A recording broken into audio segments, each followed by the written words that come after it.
এই রকম একটি গুরুতর অভিযোগ আমাদের পাড়া আমাদের সমাধানে।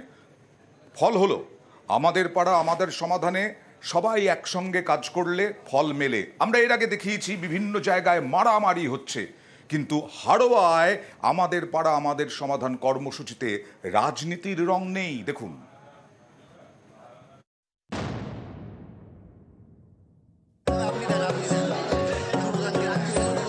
আইএসএফ কর্মীকে মিষ্টি খাওয়াচ্ছেন তৃণমূল নেতা, তৃণমূল কর্মীর হাতে ফুল তুলে দিচ্ছেন আইএসএফ কর্মী। এ ছবি আমাদের পাড়া আমাদের সমাধান ক্যাম্পের। এই শিবিরে যোগ দেন বিজেপি এবং কংগ্রেস কর্মীরা। পাড়ার সমস্যা মেটাতে রাজনীতির রং ভুলে সবাই একসঙ্গে। উত্তর ২৪ পরগনার হাড়োয়ার আলিপুর গ্রাম পঞ্চায়েত। সোমবার এখানকার আন্দুলিয়া প্রাইমারি স্কুলে বসে আমাদের পাড়া আমাদের সমাধান ক্যাম্প।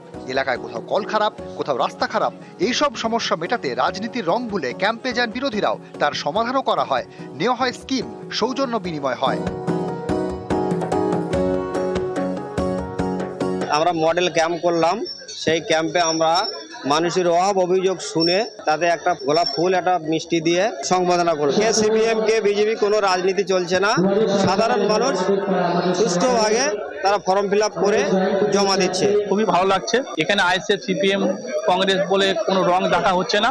সবাই সাধারণ মানুষ, সবাই বিরোধী হিসেবেও যারা দল পাচ্ছে তারা সমস্যা সমাধান করছে, এবং সাধারণ মানুষ হিসেবে যারা আসছে তারাও সমস্যার সমাধান করছে। এটা দেখে আমি খুব আপ্লুত। হাড়োয়া থেকে অনুপম সাহা, নিউজ 18 বাংলা।